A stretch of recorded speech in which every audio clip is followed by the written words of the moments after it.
Due to the graphic nature of this program, viewer discretion is advised.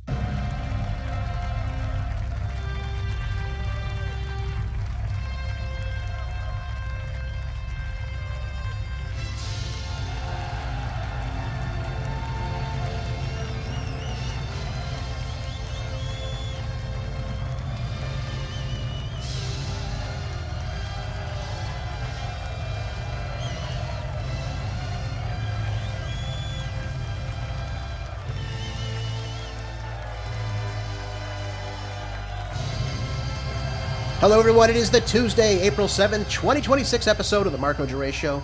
Thank you for tuning in here. Today's groundbreaking news right here in America and across the board, where the facts are facts and hard truths thrive.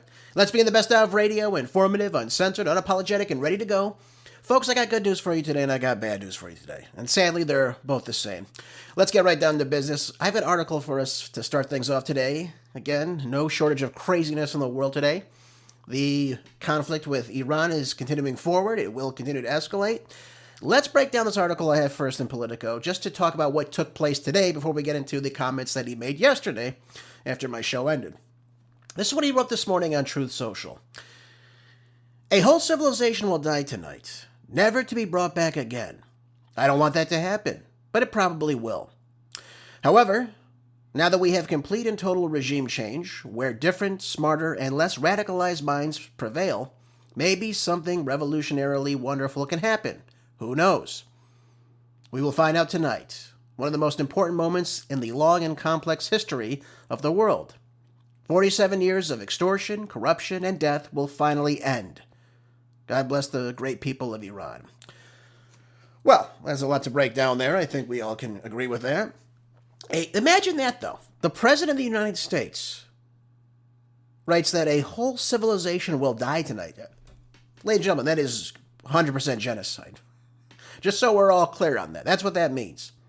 Wiping off an entire group of people off the face of this earth. That's what President Trump is insinuating with this tweet that he put out this morning. Unbelievable. And then it makes no sense what he's saying after this. We now have complete and total regime change. What is he talking about here? You don't have regime change. You have the same people in charge of the government today that were in charge of it the day before we decided to do attack on February the 28th. Everyone is still in place. Yes, you killed the Ayatollah. But now his son is in that position now. Who's probably a bigger hardliner than he was. I would bet all my money on that. Look at this. Maybe something revolutionarily wonderful can happen. Who knows? Imagine threatening the Iranian people with that and thinking that this is going to cause them to capitulate at this point. They understand, as I do, that they're in a fight for their existence. Not just their country, their existence as a people. As an Iranian people, their fight is right now. They have nothing to lose. And this will cause President Trump to react, I believe, in the way he's insinuating, attacking their energy infrastructure, attacking their power plants, attacking their bridges and other infrastructure, likely attacking their desalination plants. If President Trump carries out these threats that he's insinuating online, of hitting the power plants, the desalination plants, the bridges, the roads, the tunnels, then Iran will put out the lights all throughout Israel and the Gulf Arab states. You can mark that down as a win for the Iranians. They will destroy everything inside the Middle East if they are attacked. This is what President Trump is pushing the Middle East towards. It's insane.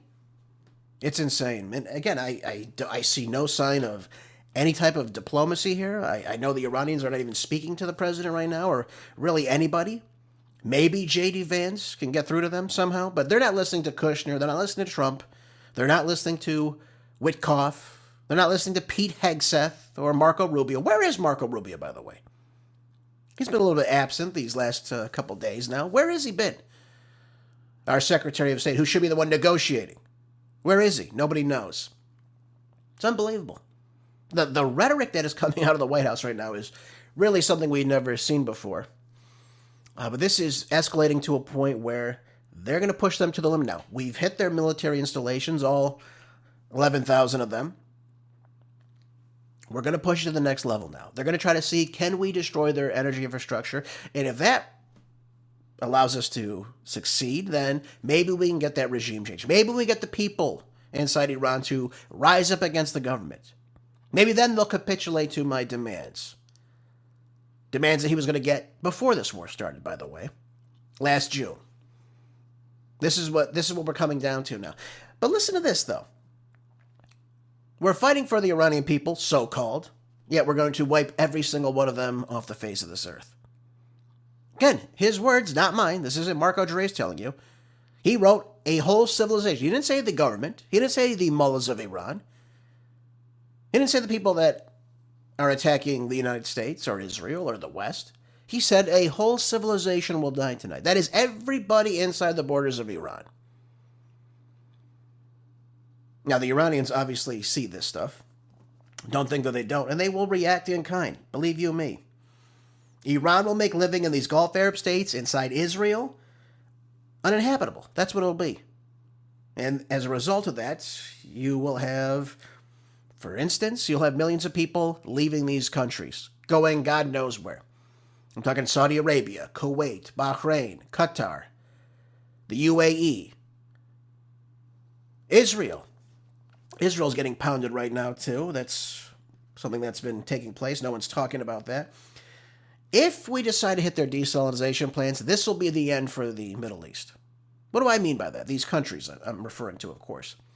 They cannot exist without desalinization. Iran does not rely on desalinization. They have water aquifers. They have other means to get water. They get about 8% of their water from desalinization. Not a great deal, but they can live without it. These other countries that are 80, 90% reliant on that, they cannot function without this. And again, folks, this is getting to a point that I don't think even negotiation can even exist. What do I mean by that?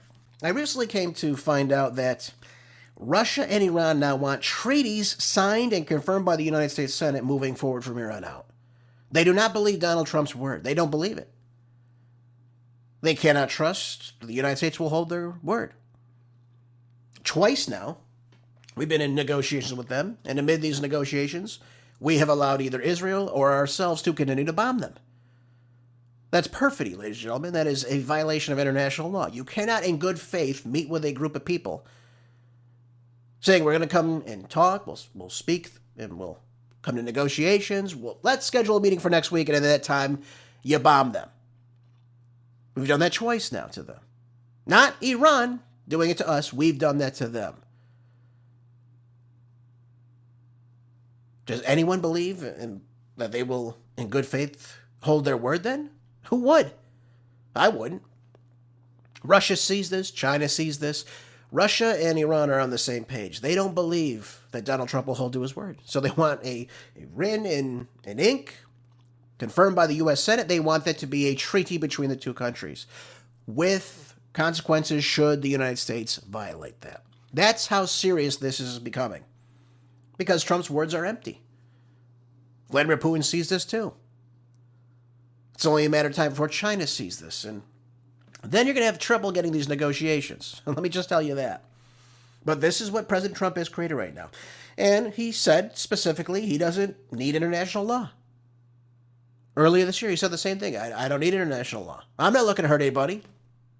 Yeah, tell it to the 165 school children that you blew up on February the 28th. Unbelievable. But this is getting out of hand, folks, and again, I fear the worst is coming. I fear that we will begin to hit this infrastructure, and nothing positive will come from this. It will continue to escalate this conflict. It will continue to hit these Gulf Arab states and Israel even harder than what was done before. I don't think we've seen the worst of it yet. And it's not going to cause the Iranians to capitulate. Let me just tell you that right now. They will not bow down. They will not kowtow to the United States. They will not be bullied into doing whatever Donald Trump wants. You can take that to the bank with you, too, if you don't believe me. So this is where we are right now. This is where we are. Let me just point out this really quickly before we go over President Trump's words yesterday. They did a press conference at the White House. This is out of the Gateway Pundit. And I don't agree with this. Let me just start by saying that to you. But here's why. It says here that Iran's bloodthirsty mullahs are now openly turning their own citizens, including children and young people, into human shields. That word is so stupid. Around the regime's critical power plants and key infrastructure sites. It says, as the Gateway Pundit reported just hours ago, Iran's Deputy Minister for Youth Affairs has brazenly called on young people, athletes, artists, students, and professors to gather around the nation's power plants at 2 p.m. local time today. They're dubbing it as Iran's youth human chained for a bright future. So let me just explain this to you. The Iranian people are openly going in the streets themselves. I know that sounds crazy. You're thinking, well, they're getting bombed ad nauseum. Why would they be out in the streets? Because that's how they feel towards their country. They don't want their country taken over by the United States or Israel or any other country. They want to govern themselves.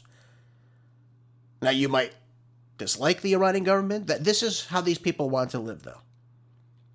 As I told you before, they act as a democracy.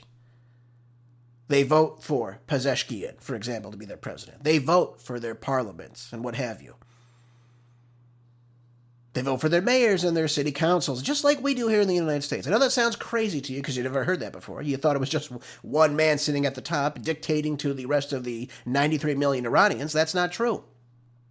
So it's not shocking to me that these people would show up to a nuclear power plant or a electrical power plant or whatever it may be and stand there with the threats of these bombs coming in this evening. Doesn't shock me at all. But to act like these people are against their will going to these places to be killed is another thing right now. These people are standing with their government. And I know this is true because on the National Rally Day, just before the Ayatollah was killed in February, 20 million Iranians all across the country, 4 million inside of Tehran, a city of 10 million, all took to the streets in support of this government. That is a lot of people, ladies and gentlemen.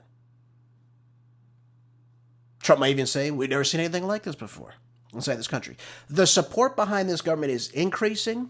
It is getting more support from the people than ever before. Why? Because the United States and Israel have attacked them twice now. And they understand that this is it. This is it. This is our last stand. We're not going to be taken over by foreign countries. We're not going to be invaded by foreign countries. These countries have killed our citizens. These countries have armed these violent militia groups to attack the government, to kill civilians, to kill police officers, to kill military officers, to attack military bases, to light fires to buildings and cars. They understand all this. You don't get this in the Western press. This is why I'm telling this to you, so you understand this. Now, Trump has made it crystal clear, failed to comply by 8 p.m. Eastern Standard Time tonight. America and its allies, of course that means Israel, will unleash hell on Iran's infrastructure, power plants, bridges, and the works. Okay, then do it. What are you waiting for? Just do it now. They're not going to accept your proposal. They don't believe it because you've lost that trust already. I'm interested to see how Russia is going to respond to this. Should these attacks continue? Will they continue to let their ally in BRICS continue to get bombed like this? I guess only time will tell. Will China sit back and watch this? One of their main importers of oil to their country? Will they sit there and let this country continue to get bombed into the so-called Stone Age? Only time will tell. But this is where we are, folks. This is where we are. And again, I'm seeing the pictures right here on the website. People all standing in lines, all outside of this power plant, right ahead of these strikes that are, well, going to be taking place very, very soon, folks. And it's going to get messy. Let me tell you, if you thought oil was expensive now, you just wait. You just wait. And look at this. Look at this. Look at the idiots on these social media websites. It's amazing. They have no idea what takes place inside of Iran. I know this. And again, I listen to people that are inside Iran, that have visited Iran, that have seen the support, that have seen these people. You can tell the people that are write these things, they have no idea what they're talking about. Oh my God, there are children. Hey, schmuck, we killed 165 children. We incinerated 68 of them on day one.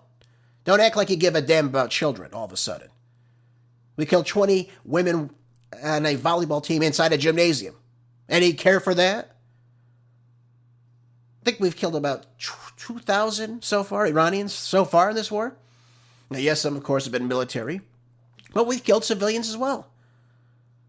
These people act like all of a sudden, oh my God, there are children in the way. Hey, schmuck. Hey, idiot. Hey, putz. They just said we're going to bomb them out of civilization. That means you kill 93 million people. Men, women, and children alike. There's no discrimination there when you say these things. So that's okay, but now Iranians sitting right next to a bridge or a power plant, now that's, my God, they're so radicalized. It's unbelievable. How these idiots survive is beyond me. But that goes for news today in America, I suppose. Let's go over the 5 takeaways from Trump yesterday at his press conference. Again, same Trump, same position he's taking. He's got to try to double down as best he can. That's what he's got to try to do. And he's trying to make these threats very much well known. He's trying to, how do I want to say this to you? He's trying to negate what his actions are to some extent. He was asked very clearly about war crimes, for example. I think that's probably the main one we'll brush over first right now. He's asked by a reporter from, I believe, the New York Times, if I'm not mistaken, if he was worried about committing war crimes. And this was President Trump's response to all that. Let's take a listen to clip 1. For the question, deliberate attacks on civilian infrastructure violate the Geneva Conventions and international law. Who are you with? I'm with the New York Times. Zolan from the New York Times. Are you failing? Are you concerned? Circulation way down at the New York Times. Are you concerned that your threat to bomb power plants and bridges amount to war crimes? No, not at all. No, I'm not. I hope I don't have to do it. But again, I just said 47 years they've been negotiating with these people. They're great negotiators. And because they're not going to have a nuclear weapon. And if somebody that takes my place someday is weak and ineffective, which possibly that will happen because we had numerous presidents that were weak, ineffective, and afraid of Iran, we're never going to let Iran have a nuclear weapon. And if you think it's okay for people that are sick of mind, that are tough, smart, and sick, really sick, from a policy standpoint, from a standpoint, any which way you want to say, mentally, these are disturbed people. If you think I'm going to allow them, and powerful and rich, to have a nuclear weapon, you can tell your friends at the New York Times, not going to happen. Okay, so there you go. So he's admitting he doesn't care about international law. Now, the reporter who asked the question referenced Article 52 of the Geneva Convention. So let's go over what that means. That asserts that any attacks shall be limited strictly to military objectives. So if we're at war with Iran, we're going to war with their military. We're not going to war with their people. Now, insofar as objects are concerned, military objectives are limited to those by which their nature, their location, their purpose, or use make an effective contribution to the military action of which we're attacking. That's it. So you don't bomb a hospital, you don't bomb a school, you don't bomb neighborhoods, for example.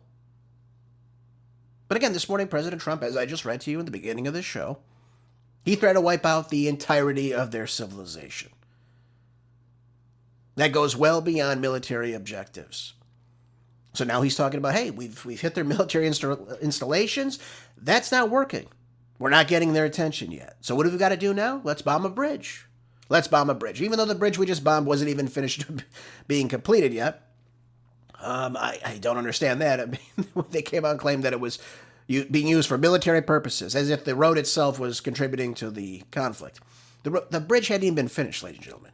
Let's just keep that in mind. So, no, that the biggest bridge in Iran had not been contributing to their wartime efforts. Big indicator Trump doesn't know what the hell he's talking about. Now, Article 54 prohibits, among other things, attacks on, for example, drinking water installations and supplies and irrigation works for the specific purpose of denying any sustenance value to the civilization itself. So now, if he does decide to hit the desalinization plants, for example, it wouldn't be the end of the world for Iran, but you still can't do that. You don't target those sites. And Trump has said that he's going to probably hit these things. He's referenced that in the past. Now, whether or not he does that, I don't know. But if he does, as I said before, every desalination plant inside of the Gulf Arab states and in Israel, and by the way, that'll be detrimental to Israel because they rely on that 100% inside that country. What are they going to do then? They're going to leave. As I told you before, you'll have millions and millions of people leaving Israel should this happen. They're not going to stick around and wait for this. It's unbelievable, but that's where we are right now. So allegedly he's fine with violating the Geneva Convention. Doesn't seem to matter to him. And he's using the idea that they have a nuclear bomb, or will have a nuclear bomb in the near future, as the result to destroying civilian infrastructure.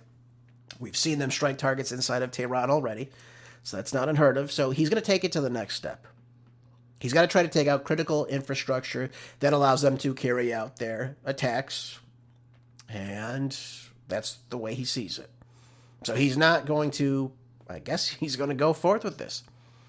This is the way Trump is moving.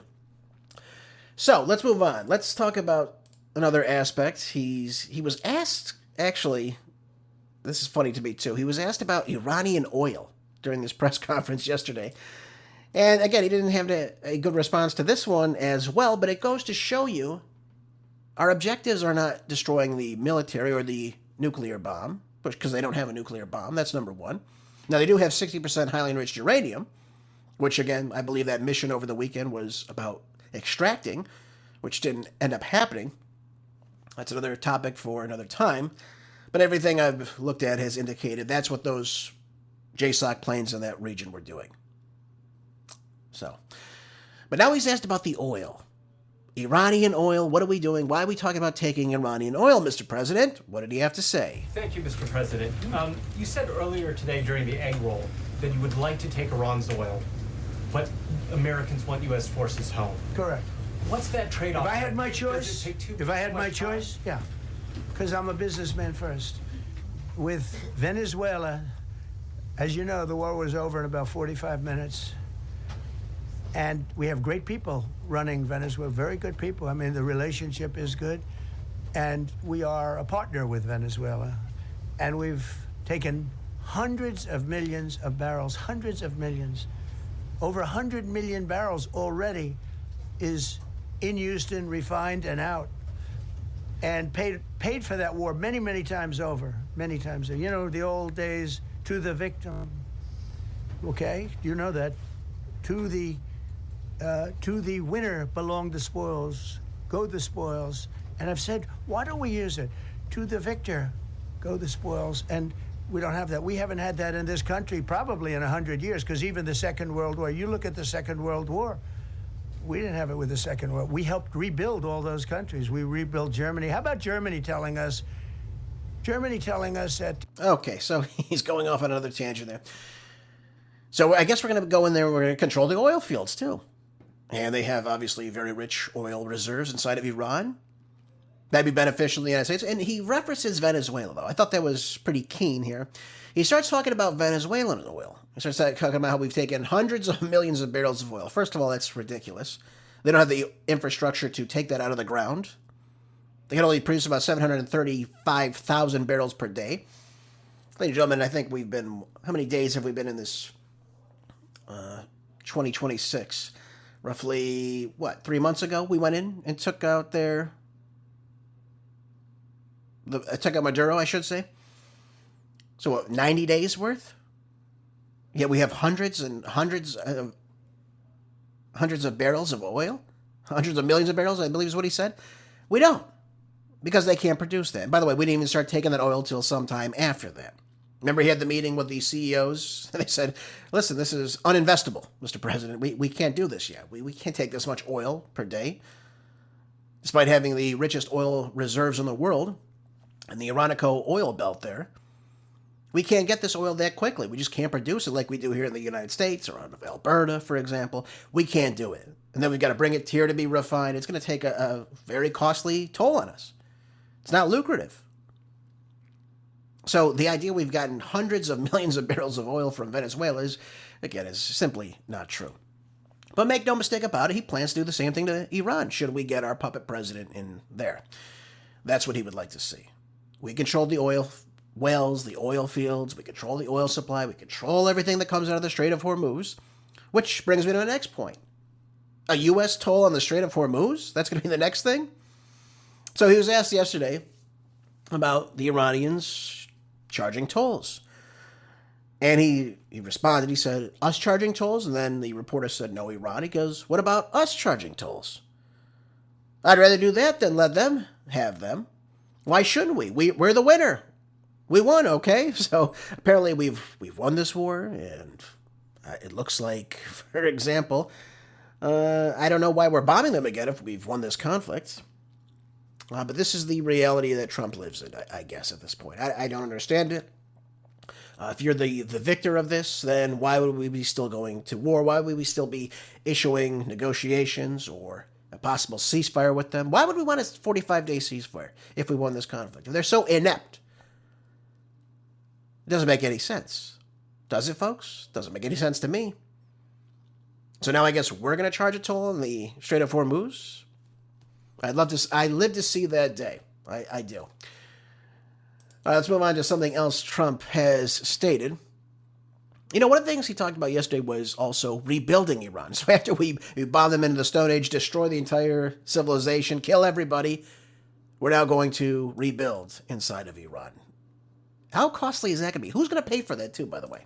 Is it going to be like inside Gaza? We have a board of peace and we have different, Witkoff, Kushner coming in. Hey, we're going to build this. We're going to build that. It's going to cost billions of dollars. We're going to make a hell of a lot of money off it too. We'll own the land. Is that how it's going to go? Only time will tell. Take a listen. Why want to destroy their infrastructure? No. It will take them 100 years to rebuild. Right now, if we left today, it would take them 20 years to rebuild their country, and it would never be as good as it was. And the only way they're going to be able to rebuild their country is to utilize the genius of the United States of America. Okay, I don't understand any of that. If we left it today, it'll take them 20 years to rebuild what we've destroyed? Yeah, I don't buy that for a second. I don't think it would take 20 years. Obviously take some time, but I don't think it'll take 20 years. Not by a long shot. That makes no sense whatsoever. None of this is adding up to me. What does President Trump think he's going to achieve with it? Does he honestly think that if he takes out the energy, that all of a sudden that the Iranian people will say, hey, we're fed up with this, let's go attack the government? Is that what he's insinuating? He already alluded to the fact that we gave them guns, the Kurdish people guns, recently to take over the government. Isn't that nice? I do believe that's called terrorism, isn't it, folks? Well, I think you understand the picture. Oh, by the way, one of the things he talked about, too, just recently at the egg roll, he talked about a new death toll figure. Did you hear that, folks? Let's take a listen to this. You're never going to believe this. The number of people killed earlier in the year in the protests that we funded, our CIA, the Mossad, the MI6, has now increased. Take a listen to this. Mr. President, how would it not be a war crime to strike Iran's bridges and power plants? Because they killed 45,000 people in the last month. More than that. I think it could be as much as 60. They kill protesters. They're animals. So now we can go ahead and we can bomb their civilian sites because they killed 45,000, maybe 60,000. Wasn't it 30,000 at the end of this that we started hearing 30,000? Then it was 35. Then it was 40 just the other day when he made a new speech. Now it's 45. I guess we found 5,000 new corpses. Nobody found them in the last 3 months. Could be 60,000. Who knows? Maybe it's 100,000, folks. We don't even know. I guess the Iranian government is killing everyone, but still gaining more support by the people. Try to make that make sense, if you can. Amazing to me. Where are we getting these numbers from, by the way? Folks, I told you a long time ago, Patrick Henningsen, an investigative journalist, he went to Iran right before the war began. He talked to the Iranian people. He talked to their government officials, too. They'll talk to you if you go there. And he asked, may I see documentation of the people that were killed during these violent riots? And he got the documentation from the police. The number was 3,170 people killed on both sides. The people attacking the government, that would be the Baluchis, that would be the Kurdish people, that would be the Mujahideen al-Khalqs, other factions like that. The number on both sides. I mean, civilians killed by these protesters, these rioters.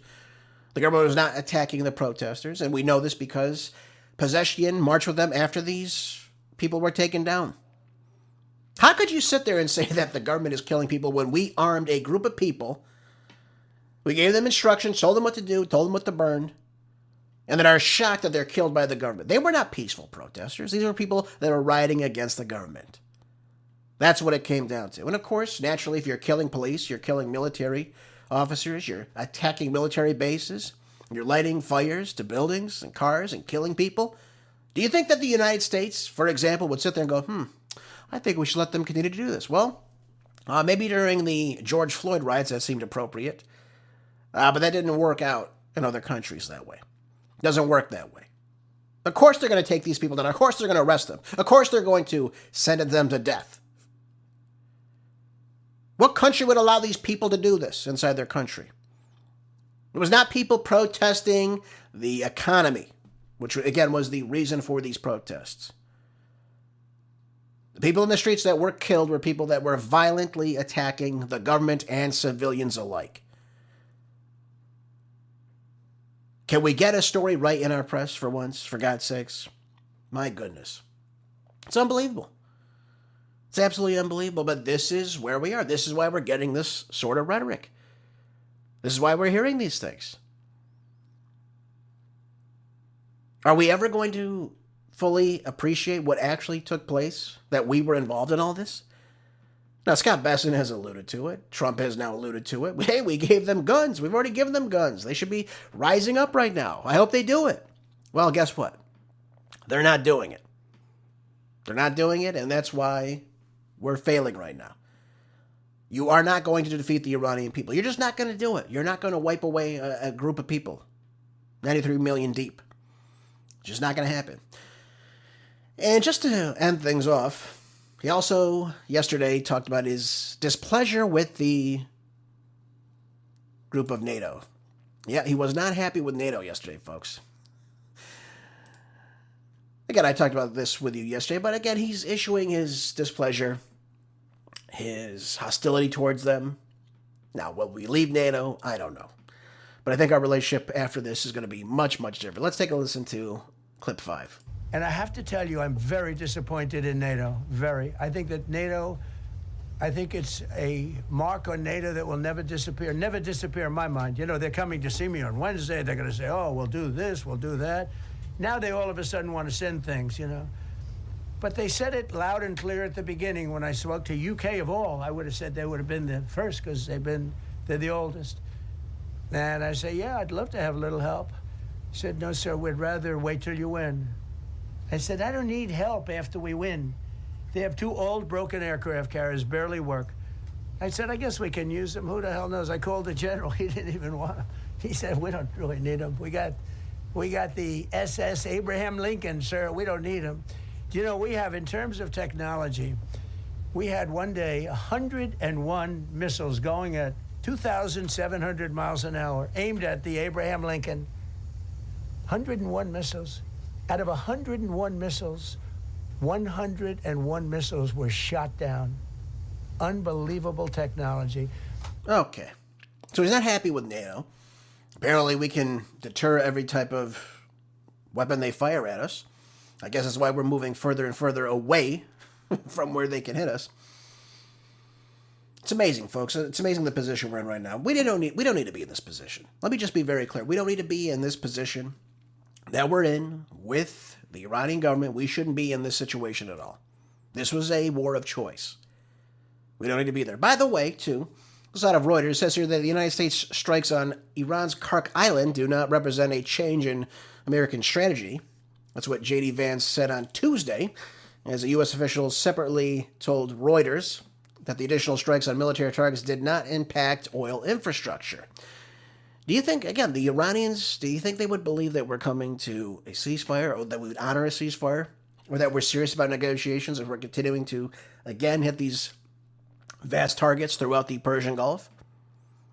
I don't think so. Now, Vance said that we were going to strike some military targets on Kharg Island, and I believe we have done so. We're not going to strike energy and infrastructure targets until the Iranians either make a proposal that we can get behind, or don't make a proposal. I don't think that the news in Kharg Island represents a change in strategy or represents any change from the President of the United States. Okay, then if everything's as is, expect the conflict to happen tonight. Expect the war to escalate tonight. Expect the price of oil to escalate tonight. Liquefied natural gas. Expect the Strait of Hormuz to stay shut, which puts the Gulf Arab states in a great dismay, ladies and gentlemen. All right, I do want to move on to one more point before we talk about things domestically inside the United States. Netanyahu told President Trump, do not rush into a ceasefire. Why? Because they want to take Iran out. This is his last chance to do this. This is his last chance as prime minister. Netanyahu likely is done after this. Now, according to the news report, Netanyahu highlighted to the president the risks involved in taking such steps towards the Ayatollah's regime. Isn't that interesting? During the call, Trump clarified to Netanyahu that if Iran complies with U.S. demands, a ceasefire may take effect. Listen, no, it's not. No, they're not going to go for a ceasefire. They know the ceasefires don't work. Look at Gaza, look at Lebanon to the north. Israel doesn't honor ceasefires, and the United States doesn't even honor negotiations. The Iranians aren't going to buy any of this. They know right now, they've said this, they are in total war.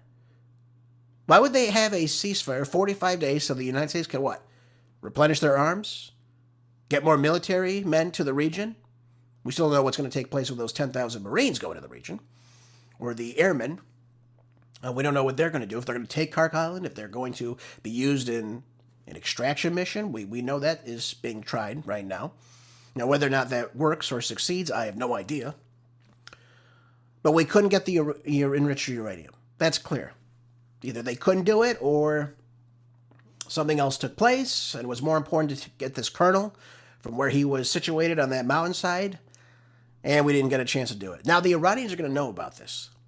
So they're going to know that their nuclear facilities are primed to be attacked, to have these extraction operations in place to get this enriched uranium. Now, I don't believe they're going to keep the enriched uranium just sitting, for example, in Isfahan or Fordow or Natanz. I just don't think they're going to be putting it out in the open like that. I really don't believe that.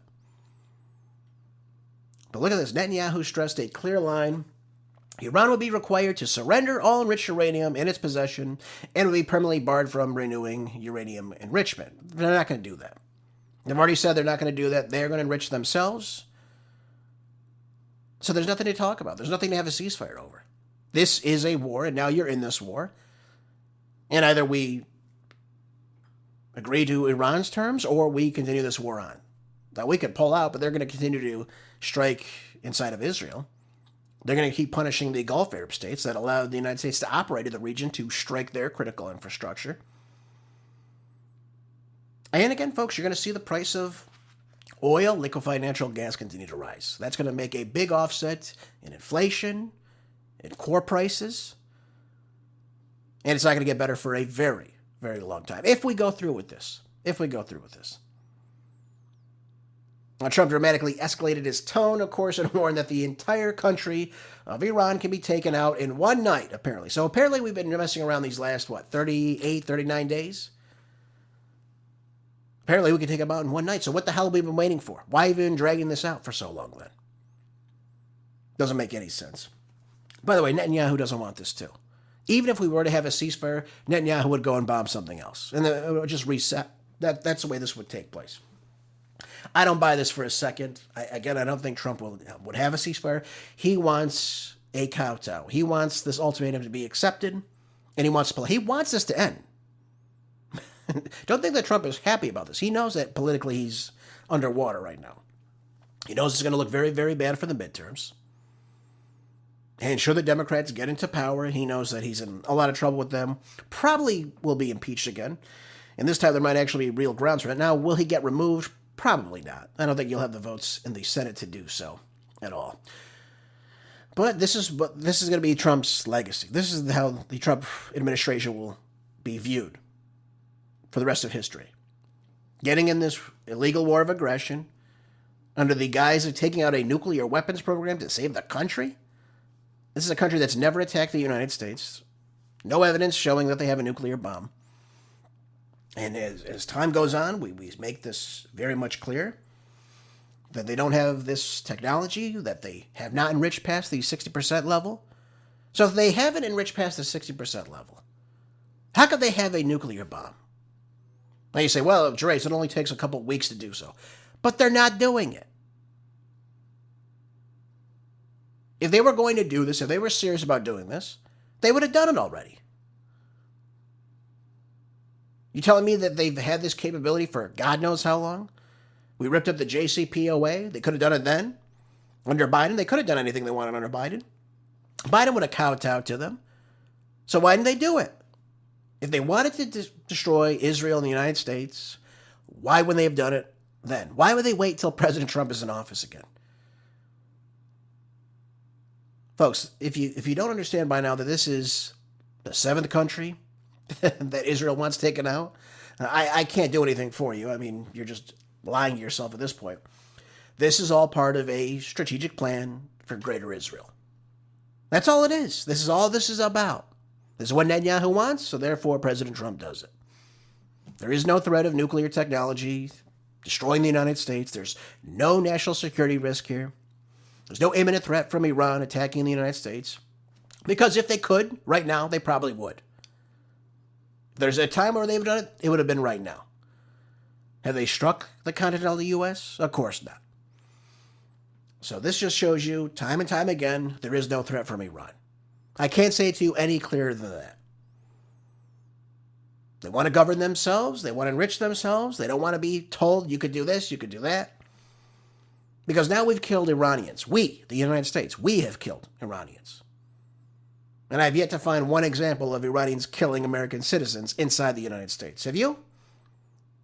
No, of course not, because it doesn't exist. But this is where we are, folks. This is where we are. And again, it's going to get worse. I told you it's going to get much worse before it gets better. So expect tonight to happen. I expect Trump will follow through with what he has said. And this war will continue to escalate, folks. And it will be very, very bad for the Gulf Arab states. It'll be very bad for our troops in the region. I pray for them. I pray for their safety. And again, I pray for really all the people that are going to be affected by lack of drinking water, lack of food coming to their countries because that strait is shut down. And again, I pray that for the Iranian people too. Look at them suffering. The Israeli people suffering. For what?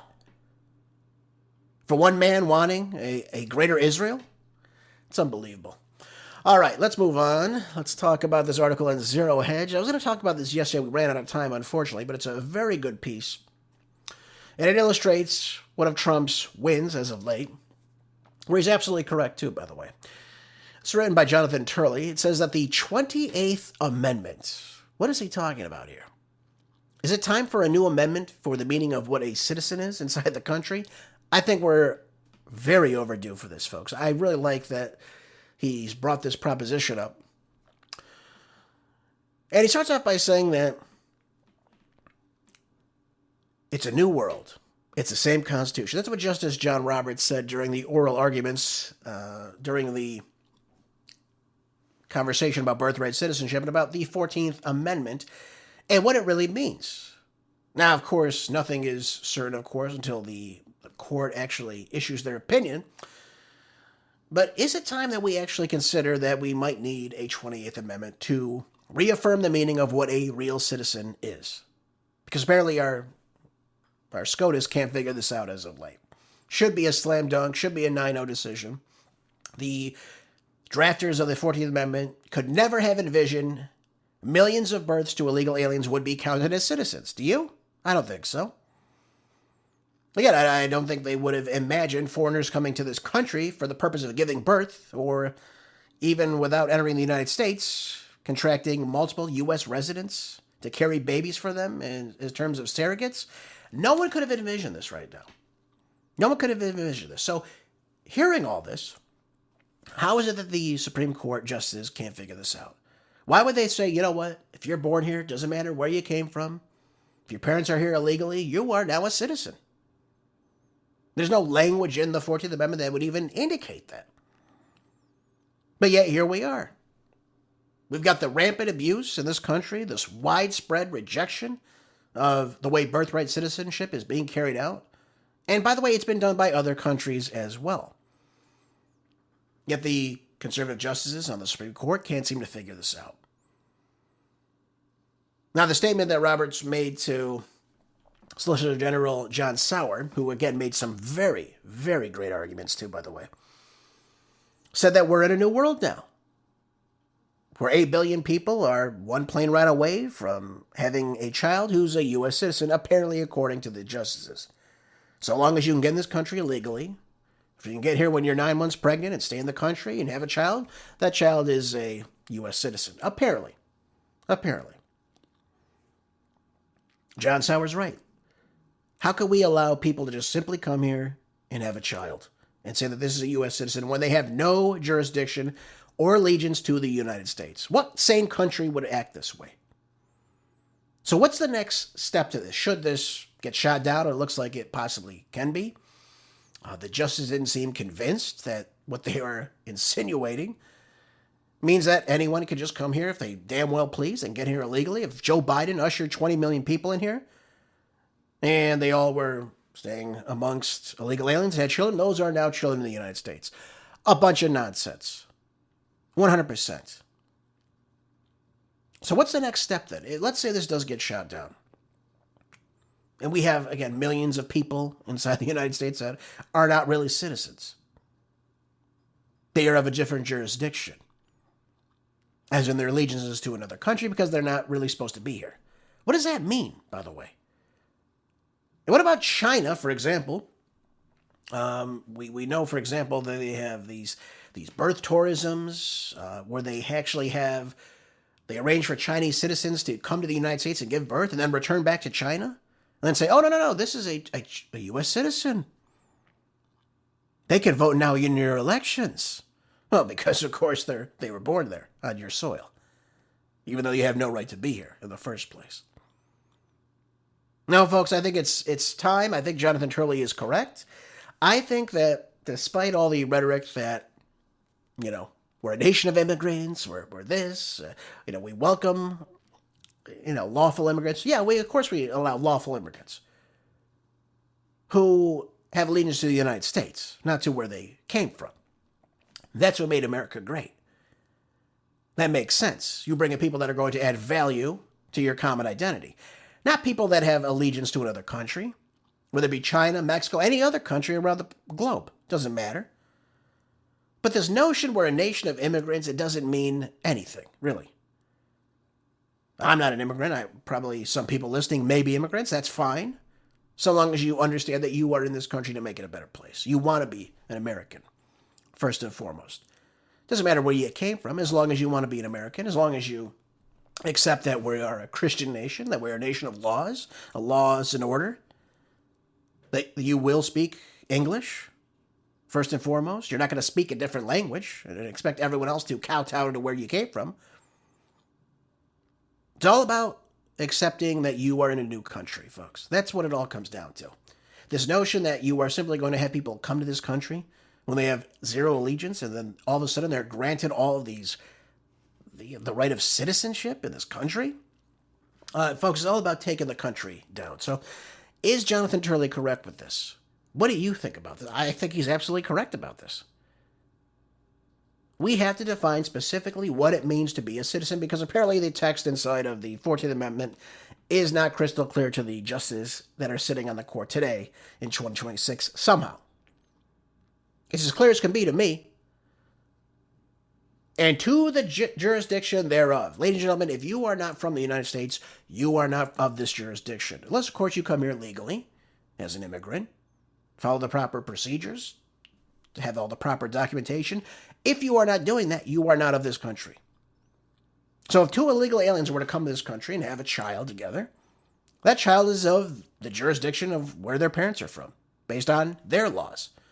They are not a U.S. citizen. But that's what the courts have allowed for so long, folks.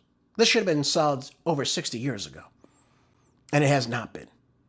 We should have been securing our border well over 60 years ago. And we have not been doing that. So Trump is right on this case. Now, whether the justices agree with this or not, only time will tell. But if they do go this route, if they do say, you know what, if you're born here, you're born here. That's been the law of the land, apparently, I guess, for some time now. It's ridiculous. It's absolutely ridiculous. Trump is right.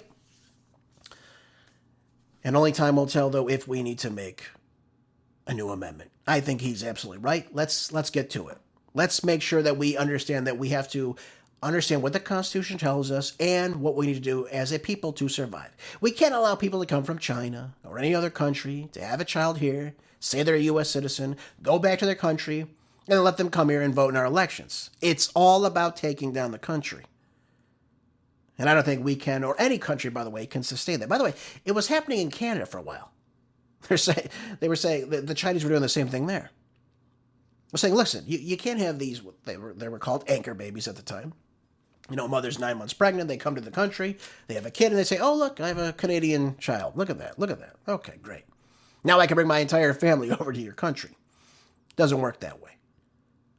Even Canada put an end to that. Look at Canada. It's as left-wing as it could possibly be right now. Are we really in the United States going to go down that road and say, listen, if you come here illegally, you have a kid, that your kid now can vote in these elections? Your kid is a U.S. citizen? It's unbelievable. Really it is. So I agree with Jonathan Turley. Maybe you do, but I think we need to make steps to define specifically what it means to be a U.S. citizen. And whether or not we can get the entire country or the entire Congress behind that, right now I don't think it can do that, unfortunately, but that's something to think about in the near future, folks. Oh, by the way, speaking of illegal aliens, this is out of Breitbart. It says ICE has now arrested 20,000 illegal aliens in the D.C. region alone.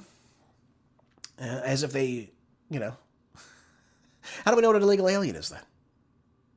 Right? Oh, if anyone can come in and have a child, and that child can be a U.S. citizen, what the hell is an illegal alien? Right? Here we get the no human is illegal. We get that, we're a nation of immigrants, a bunch of nonsense.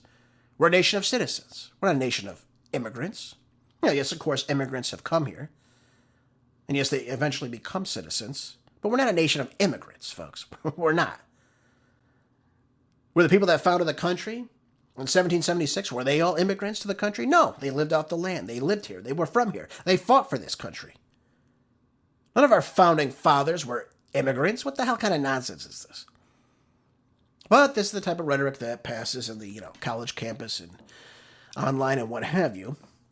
But look at this, though. We have arrests ranging throughout the D.C. area, as well as the surrounding areas like Maryland and Virginia, from the start of Trump's second term through March 20th. Look how many people they have arrested. This is amazing to me. Now, while the rate of arrest in D.C. itself has fallen, the arrests have stayed above the same in the surrounding areas, what the paper has said. And it says that the number is an amazing divergence over President Biden's final year in office, when ICE only arrested 3,800 people in the entirety of this area. Still, the numbers in D.C. would have been higher were it not for another activist judge, of course. It's always these activist judges, right? Isn't it always the case here?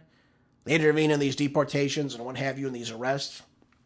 It's unbelievable, really, when you think about it. It says U.S. Judge Beryl Howell ruled that ICE could not arrest illegal migrants without a warrant. Well, again, I'm not opposed to that. I know some of you listening might say, well, gee, Grace, they're not citizens. Well, again, you still have to allow them the right of a warrant, because that's what the Constitution says. It's not me saying it's what the Constitution tells us. You have to have proper search and seizure, and that is with a warrant. Why? Because the language in the Constitution says no person.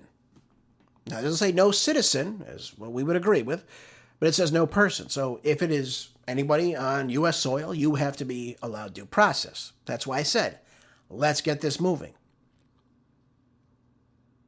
You simply can't just come up to someone and say, hey, you're under arrest because you haven't proven you're an American citizen.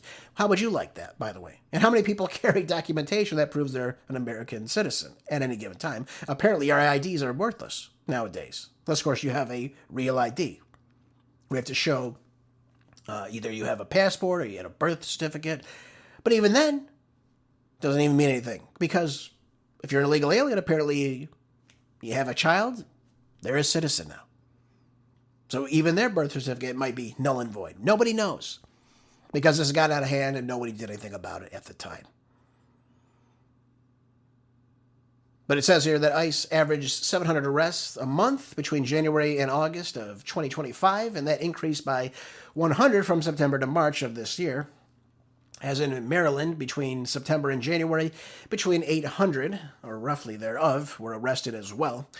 After August, that number, however, hovered around 500 a month inside of Maryland. Those numbers need to be kicked up too. I know that we're all happy about this, that people are obviously not supposed to be here, are obviously being deported. Those numbers have got to kick up a lot. A lot. In every single state, you should have thousands upon thousands of people every single month being deported.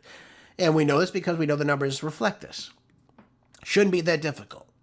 Now, again, as I told you before, they need to have the proper search warrant to go in and say, listen, we have the right to come in here because you have to prove you are who you say you are. And should you not be able to do that, then, of course, the proper procedures for deportation should be put into place by DHS. It says here, in President Trump's first year back in office, nearly 3 million illegals have left the United States because of President Trump's crackdown on illegal aliens. And, of course, illegal immigration in the country, including an estimated 2.2 self-deported illegal aliens and more than 675,000 deportations. Well, those numbers need to kick up.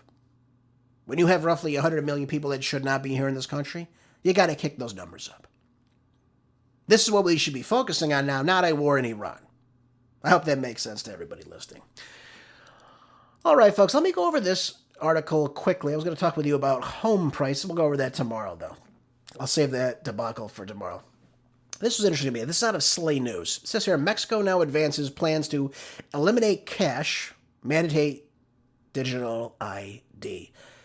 I told you this is taking place in Europe. I told you this is what they're moving towards. This is the way they're pushing things. It says here, Mexico's far-left government is now accelerating globalist plans to roll out a sweeping biometric ID system while laying the groundwork for a cashless society. So let me say this to you. For all of you that say, well, it's in Mexico, it doesn't really matter, it's not here in the United States. It still raises concerns about privacy, surveillance, government control. What if you go to Mexico? Let's say you go to Cabo, right? Cabo's beautiful. You go to Cabo.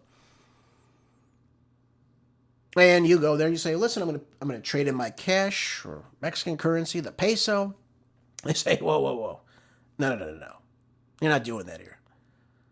We'll take your cash. We're going to give you this ID card now that you have to pay for with, and we're going to track everything that you do here in Mexico. Not going to be good, folks. Not going to be good for you, I don't think. I don't think you would like that, having every one of your transactions monitored about where you are at any specific time. But under President Claudia Sheinbaum, officials are now framing now this initiative now as a voluntary modernization. This is what they want to do. The program will require you, for citizens, to look at that. Citizens. What does that mean? Nobody knows, apparently. Certainly not our justice. They can't tell you what a citizen is. Will be made to submit fingerprints, all 10, iris scans. Remember, this is what they do at the airport when you go and get your x-ray, right? Good little x-ray as a good little citizen. They scan your retinas. That's what they're doing. Facial recognition data, they're doing that as well. And a digital signature. There you go. So they want everything to be on these IDs, right? These digital IDs, if you will. That data then is embedded into a QR-linked identity profile tied directly to that individual, which of course will be run directly from the government. Now, while the government claims that the system is aimed at addressing disappearances, yeah, right. Remember, it's always going to have good merits. They're going to sell it to you as, oh, this is going to be safe for you. It's going to prevent, security hacks and this and that. Yeah, right. Give me a break. Now, it also feeds into a centralized database accessible by law enforcement, intelligence agencies, yep, so they control everything you do, and apparently the National Guard in Mexico. Wonderful. So is this going to crack down on the drug cartels in Mexico? Are they going to kowtow to this? Of course not. Why would they? Folks, this would obviously allow complete control of the government over you, the citizen. This is what it comes down to. They control what you do. They control if they like what you're doing, if they don't like what you're doing. They can shut off your ID. They can prevent you from buying things. This is what it all comes down to. They can track every single thing you do because you can't access anything without this digital ID. So they can control what you buy, what you don't buy. Maybe they don't want to allow gun owners to create accounts to have a gun store anymore. These things are all truisms in a digital ID world, folks. That's what it all comes down to, unfortunately. Hopefully the Mexican people will wake up and oppose this. Who knows if they do. Folks, that'll do it for today. Hope you enjoyed the show. Hope you'll share with others. Make sure you're staying prepped. As always, I'll see you back here for more groundbreaking news on the next Marco Dre Show. Until then, be good, stay busy, and God bless.